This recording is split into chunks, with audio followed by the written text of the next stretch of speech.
Começa agora mais um Trip TV, programa de televisão da Trip, aqui na Band. E no programa de hoje, o escritor Ferrez fala sobre o seu novo livro, Os Ricos Também Morrem, e revela por que diabos resolveu tatuar o rosto de Lourenço Mutarelli no próprio braço. Eu acho ele um gênio, assim, um cara, assim como tantos quadrinistas que estão nesse país, que são pouco valorizados e que são gênios, assim. Skate Plus Size com Maurício Nunes.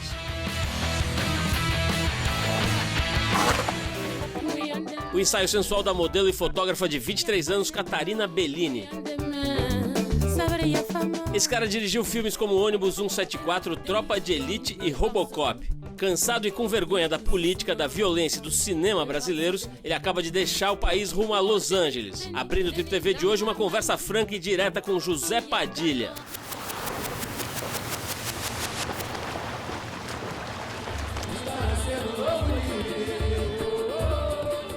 Vou falar o que aconteceu, por que eu vim para Los Angeles. Eu vim para Los Angeles por algum motivo, motivos diferentes. O primeiro motivo pelo qual eu vim para cá, e eu acho que eu nunca falei isso para ninguém, quando o Tropa 2 foi lançado, eu tinha uma produtora, eu tenho ainda uma produtora ali, brasileira, Zazen Produções, que era no Jardim Botânico. Um belo dia eu estava lá, alguém ligou, e a pessoa perguntou se eu estava. O Zé Padilha tá aí e tal, aí a pessoa, não lembro quem atendeu, acho que uma secretária atendeu e falou, o Zé tá sim, tá numa reunião e tal. Não, tudo bem, só tô checando aqui e tal, porque a gente marcou uma reunião uma hora, eu sou fulano de tal da Rede Globo, blá, blá, blá. Vou falar com ele. Não precisa não, ele desligou o telefone. 10 minutos depois, na minha pequenininha rua do Jardim Botânico, entraram duas motos pela contramão, pararam em frente à nossa produtora, um carro parou assim na esquina e o cara tocou a campainha. Para resumir a história, os caras estavam armados e ficaram durante 3 ou 4 minutos, bastante tempo tentando entrar, e eu dentro da produtora, olhando na câmera e entendendo que esses caras vieram aqui me sequestrar, né? A gente ligou para polícia, para segurança, e os caras começaram a ficar nervosos porque o tempo estava passando, olhando no jornal, no relógio, os caras entraram nas motos e foram embora. A gente foi processado por vários policiais no Tropa de Elite 2 e a gente ganhou todas as ações e os caras tiveram que pagar os custos advocatícios. Será que isso é vingança? O que é isso? Esses policiais que foram presos agora no Rio de Janeiro num escândalo, 17 policiais, esses 17 policiais processaram a gente, os mesmos. Era uma quadrilha. Aí o Pimentel virou para mim e falou, Zé, você tem que ter segurança, você tem que andar com segurança. Você precisa ter um policial com você, 2 policiais com você, para ter 2 turnos, 2 com seu filho, 2 com a sua mulher. Aí eu comecei a olhar para isso e falei, cara, eu não quero viver assim. E por outro lado, aqui é onde está a indústria do cinema. A meca do cinema é em Los Angeles. E eu com um monte de proposta. Vem aqui fazer uma série da Netflix, vamos fazer esse filme aqui, você não quer escrever um roteiro pra gente? Aí eu olhei e falei, Jô, minha esposa, né? Gui, vocês querem ir para Los Angeles? Vamos embora. Vamos ficar 4 anos em Los Angeles, 5 anos para ver como é que é? Aí, estamos aqui.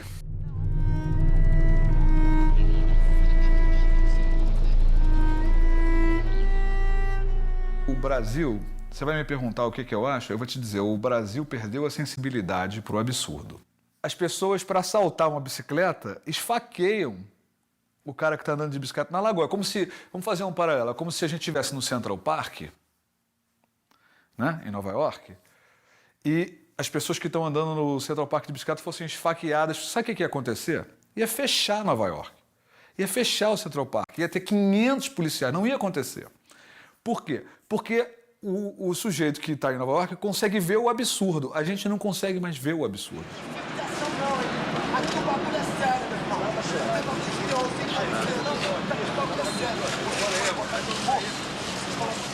Outro exemplo da barbárie que é ignorada no Brasil. Eu me lembro claramente do Fernando Henrique Cardoso indo para a televisão, na época do 174, dizendo que ele ia fazer uma reforma na segurança pública do Brasil, aceitando o fato de que as cadeias estavam superlotadas. E eu filmei isso no ônibus 174. Uma cela para 2 pessoas, ou uma pessoa tem 20 pessoas, você está torturando essas pessoas. Ponto. Ele reformou o sistema prisional, ele não reformou, ele aceitou o fato de que o Brasil tortura e conviveu com isso, sendo presidente da República. É absurdo. Mas não é ele só. O Lula, a mesma coisa. O que o Lula fez na segurança pública? que ele fez? Nada. E a situação do preso é a situação mais ruim que tem.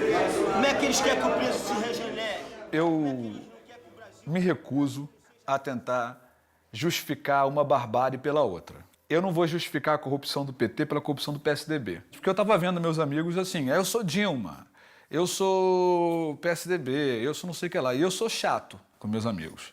Eu já mandei mais de 50 e-mails enchendo o saco do Marcelo Freixo por conta dos apoios dados à campanha da Dilma. Né? Logo depois, é evidente que quem estava apoiando a campanha da Dilma estava apoiando um governo que ia morrer nos primeiros 6 meses. Era evidente isso, porque era claro já o tamanho da corrupção que... Então você pode... O que eu quis criticar nesse artigo foi essa ideia de que eu vou escolher o menos pior. E está ok eu associar o meu nome a bandidos para fazer isso. No minuto que você aceita que você vai associar o seu nome a bandidos, você já perdeu, porque o seu parâmetro ético e moral já desceu a tal nível que a discussão já está, né? Tá a discussão de malandro de botequim. E discussão de malandro de botequim, o Lula ganha, porque ele é malandro de botequim. Vamos rolar o samba agora e vamos queimar essa porra aí!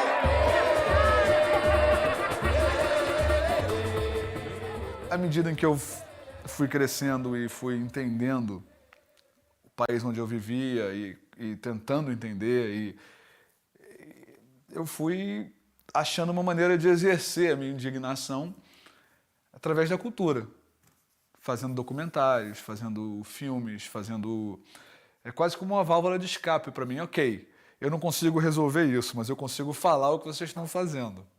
Eu não consigo resolver o problema da segurança pública no Rio de Janeiro, mas eu consigo dizer que a UPP é um programa altamente insensado pelo marketing absurdo e, embora seja uma boa ideia, com essa polícia nunca vai funcionar. Antes de você tentar ocupar a favela, você tem que ocupar o batalhão da polícia. Unidade de pacificação da polícia. Quando fizer isso, aí depois a gente vai pacificar os morros. Qual é, Rocha? O bagulho é tu como? Se adiantar, dá uma aliviada na minha comunidade, porra, sem neurose. Quem foi que disse que a comunidade é tua? Está tendo um movimento no Brasil para permitir que pessoas de 16 anos sejam presas e colocadas na cadeia. Eu sou radicalmente contra isso. Sou contra. Em lugar nenhum do mundo isso resolveu. Isto é uma burrice extremamente superficial e simplório. Vai piorar. Se reduzirem a maioridade penal, a situação vai piorar. Fique aqui com a gente. No próximo bloco, essa conversa com o Zé Padilha continua. E ainda hoje, 140 quilos em cima de um carrinho. Skate plus size com Maurício Nunes. Apaixonada pelo nu e recém-solteira, o ensaio sensual de Catarina Bellini.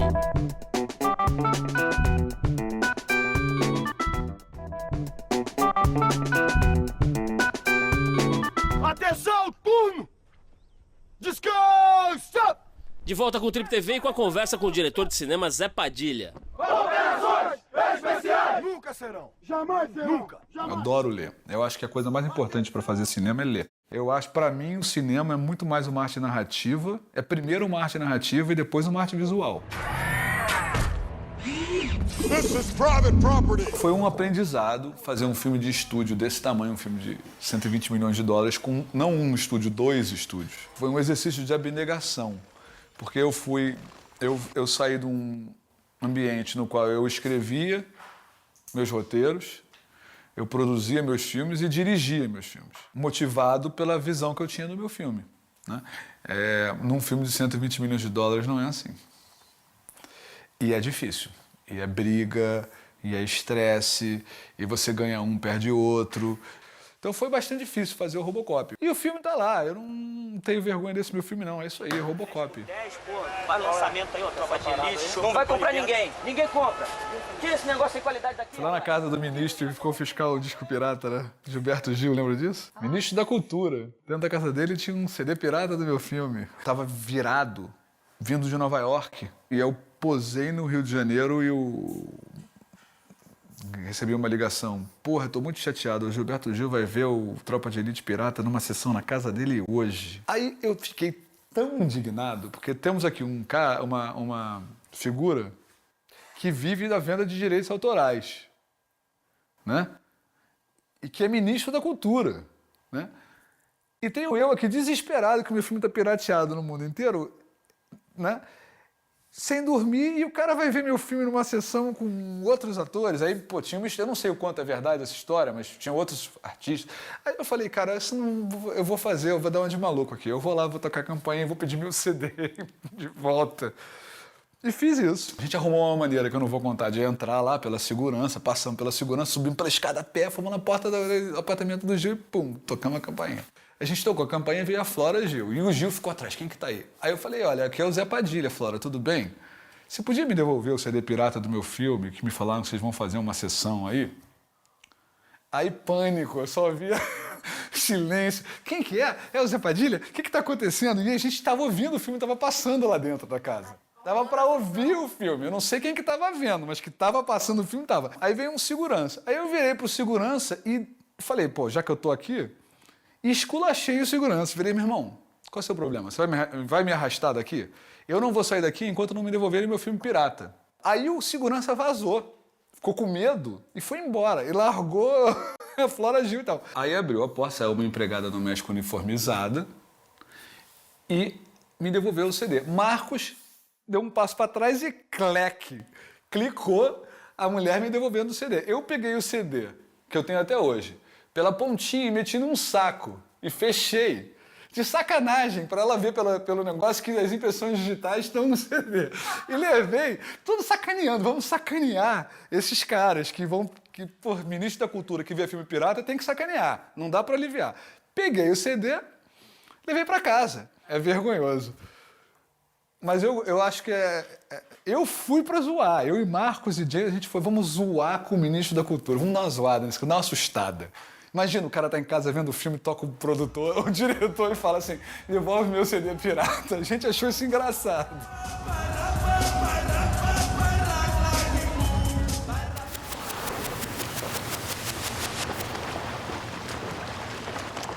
Amigo gordinho, cheio de preguiça? Então aprende aí com o Maurício Nunes, oceanógrafo que não deixou seus mais de 140 quilos separarem da sua paixão, o skate.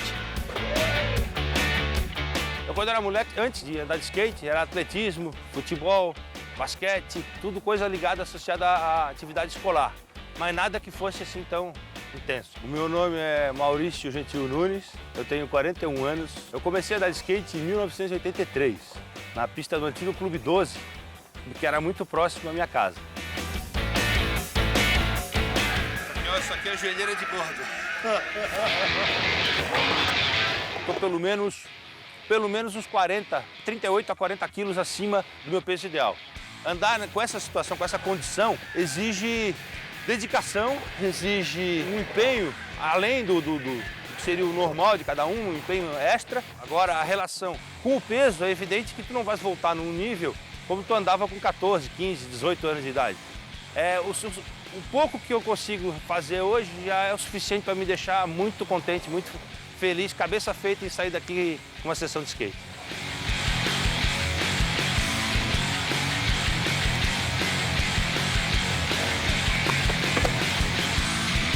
Com relação a lesões, enfim, fadiga muscular, esse tipo de coisa, lógico que esse sobrepeso ele implica também um desgaste maior.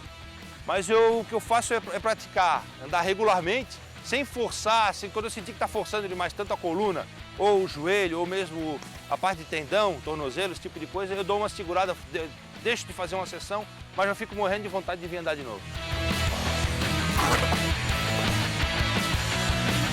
O meu sobrepeso, nesse momento, ele não influencia. Quando eu estou andando um carve a 1000 por hora, ou estou na borda dando um grind, isso, nesse momento, parece que eu não me sinto pesado. O movimento fica mais ágil, fica mais esperto, a adrenalina é tanta naquele momento, eu me sinto leve, eu me sinto bem.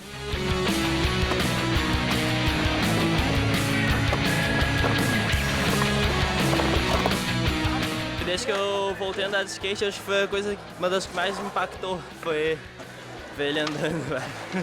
Maurição é uma loucura, é uma locomotiva andando em alta velocidade. Muito legal, João. Andar de skate é um momento, é a tua...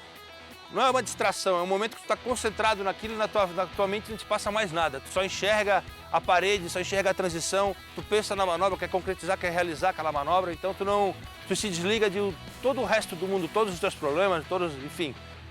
Tu aperta o botão off lá e vira só skate.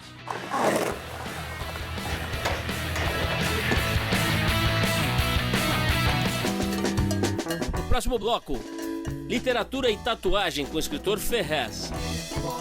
Apaixonada pelo nu e recém-solteira, o ensaio sensual de Catarina Bellini.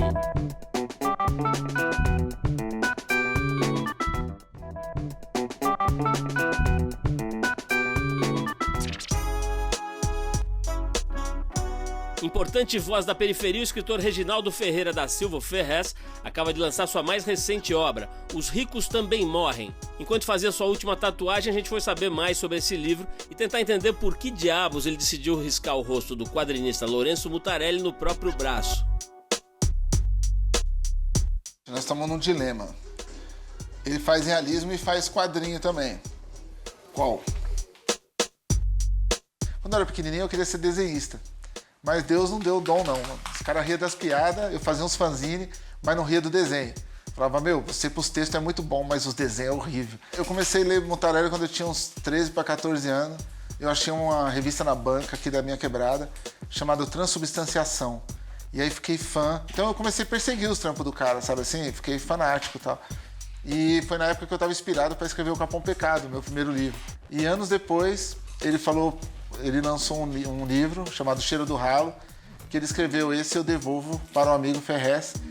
E aí quando as pessoas perguntam, ele fala que só escreveu O Cheiro do Ralo porque ele leu O Capão Pecado e sentiu que podia fazer um livro.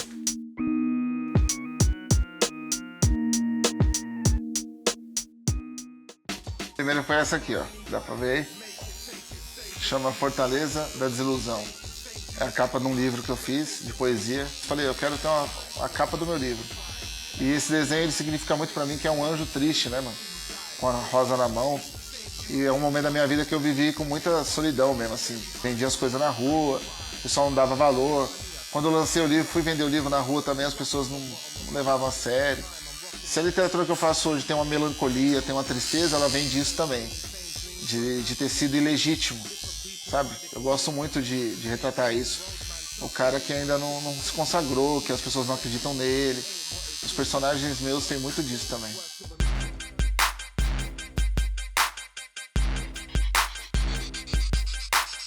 O meu primeiro contato com literatura foi assim. Eu fui na casa de um amigo meu no Jangadeiro. Ele morava num barraco de madeira, junto com a mãe dele. E a mãe dele tinha brigado com ele. E ele deu a decisão pra mãe dele. Ele falou, mãe, ou você fica comigo ou com esse cara que você tá, porque esse cara bebe muito, tá batendo na gente aqui dentro. E a mãe dele pegou e falou, então eu vou embora. E aí quando ela foi embora, ela abandonou uma caixa de feira, de madeira, cheia de livros. E ele falou assim, escolhe um livro aí, minha mãe abandonou essa caixa, eu não quero nenhum desses negócios. Escolhe. E aí olhando as capas, eu vi um livro que tinha uma capa estranha, uma mulher com um terceiro olho, assim. E era o Demian, do Hermann Hesse. E foi o primeiro livro que eu li na minha vida e eu falei, é isso aqui. Eu quero ser leitor o resto da minha vida, mano. São Os Ricos Também Morrem, né? O nome do livro. É um livro de contos que eu escrevi. Eu tinha outro título na cabeça, o livro estava quase pronto. E eu estava assistindo um programa de televisão, eu estava numa padaria comendo e estava passando... E mostrou um acidente de um rico que caiu de avião e tal. E eu falei assim, nossa, eles também morrem, mano. Apesar do suco verde, apesar de fazer regime, apesar de comer só coisa natural, eles morrem também, né? Demora, porque o Maluf tem 115 anos e não morreu ainda, né? Primeiro que eu achava assim, que enquanto eu estivesse vendendo só pra periferia, que eu tava meio ferrado, que eu tava meio, assim, lascado, porque o pessoal de periferia lê pouco. Aí depois que eu vi que a classe média e a classe A, assim, digamos, lê menos ainda, eu falei, putz, gritos, lascou mesmo. Não é à toa, livro de colorir tá na capa das livrarias, não é à toa. As pessoas estão ficando idiotas, porque se vende kit de livro para colorir, o cara vai comprar o quê? Um livro. O quê? O Jardim Secreto e as cores do Jardim Secreto. Cara, na moral, parei, mano. Livraria é pra comprar livro, pra você ler e aprender, e viajar e ter conteúdo. Não é pra você ficar pintando um negócio de retardado, velho. Eu acho que nem retardado pinta aquilo ali, mano. é bizarro, mano. Chegar na livraria e ter uma sessão inteira na porta da livraria só de livro de colorir. Nós estamos num momento que eu até falei que eu não queria conhecer mais ninguém.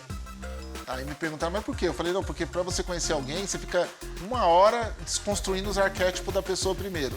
Então a primeira coisa que o cara fala com você mas esse negócio de cota aí, nada a ver. Eu falo que você é negro. Não, mas não, você é negro. Se você não é negro, você não sabe nem o que você tá falando, velho. Aí depois vem a coisa da maioridade penal. Aí se desconstrói também, porque o cara fala, mas todo jovem de 16 anos que rouba tinha que ser preso. Cara, todo político acima de 60 anos que roubar tinha que ser preso. E não é. O problema não é a idade, sabe? E outra coisa, 1% dos crimes são feitos por jovens com 16 anos. Tipo, é ridículo. Não tinha nem que estar debatendo isso.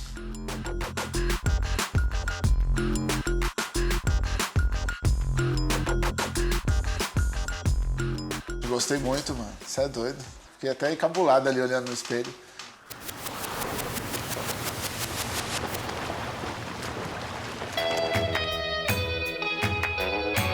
A fotógrafa Catarina Bellini é uma espécie de aficionada pelo corpo nu. Ela nasceu em São Paulo e já viajou o mundo como modelo. E hoje faz ensaios íntimos e provocantes, como esse aqui, só pro Trip TV. O nu pra mim foi muito importante porque eu sempre fui muito magra e eu sempre sofri muito preconceito. E quando eu fiz nu, que foi quando eu tinha 19 anos, foi meio que a aceitação do meu corpo.